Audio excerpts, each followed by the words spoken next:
Hey guys, Dana Lattery, Fly Fishing Bow River Outfitters. What we're going to go over today is the non-slip loop knot.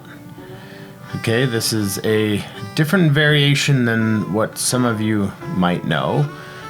Very effective for streamers. Okay, we are going to tie a little loop at the top before our knot, as opposed to the clinch knot or the improved clinch knot that seats right down to the eye of the hook. This gives a little loop there, which allows some more play. I also use it quite often for dry flies, especially when we're fishing big foam hoppers or big foam stone flies or even big stimulators. What this allows your fly to do is have a little more freedom of movement, taking out some of the drag. We all know as well as we mend, we can't quite get that last little bit of drag out. And I've even used this on size 20 midges. Some people's concern is there's a lot of bulk because of the knot around the tip by the fly, but to me, I think the movement that it gives your fly is far more substantial than a little bit of bulk with what we call an invisible line. All right, so what we're gonna do, we're gonna tie this knot.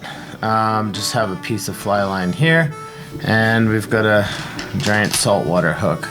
For demonstration purposes, it's a little exaggeratory. What you're gonna do with your tippet, okay, is pull off a piece on the end of your leader and tie an overhand knot.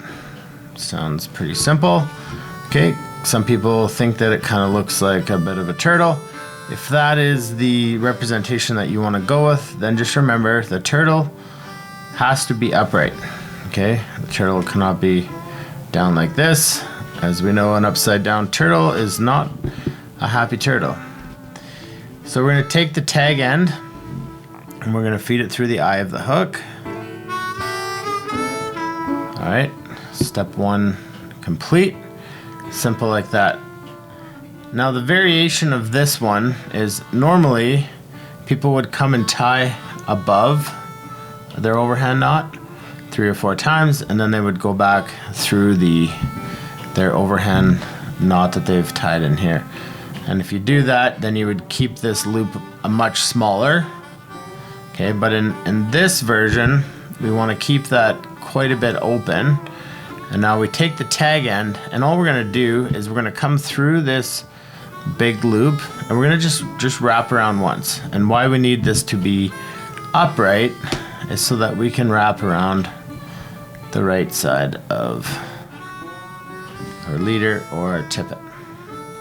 One full revolution.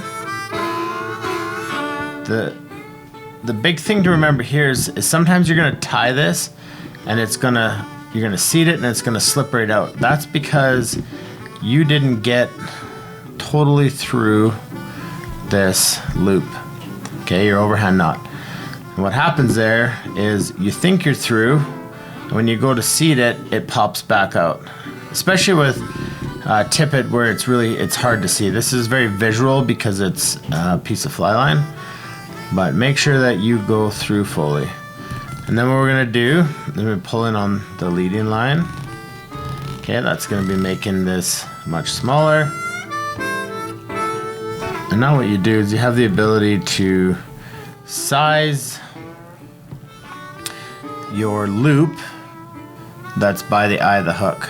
Okay, that to me is fine if I'm fishing streamers and maybe I want to get it cinched down a bit. So you just pull the tag and the leading line at different times and it will cinch the loop smaller.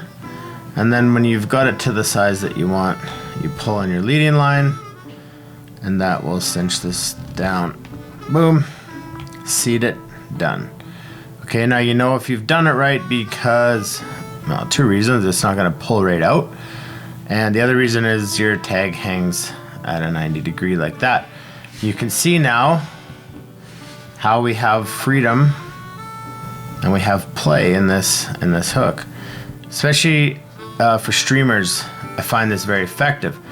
The other kind of hidden bonus to this knot is that you basically get 100% line strength on your knot. So your knot isn't going to break. It's going to be your line that breaks, because that's what's in the eye of the hook. Whereas if you are to tie a clinch knot, improved clinch knot, where it's seated right down to the eye of the hook, the knot weakens your line, and it can give you 60-70% of breaking strength on your tippet. But we have to remember, the most important part about tying any knot is that you tie it well. Don't worry about the numbers, don't worry about the breaking strength, worry about making sure that your knot is seated down well. And like I said before, if you don't tie it right, you're gonna pull and it's just gonna slip right out. So make sure you give it a good pull, and you come in. We just clip off the tag. Some people get obsessively close, remembering that if you are too close and you're not fully seated and you go to tighten it, or you catch a fish and it tightens, this tag could pop through and unravel.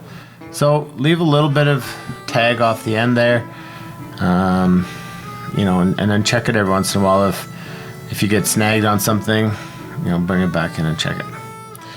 Awesome. Well, that's the non-slip loop knot, my version. If you have any questions, please reach out to us and let us know.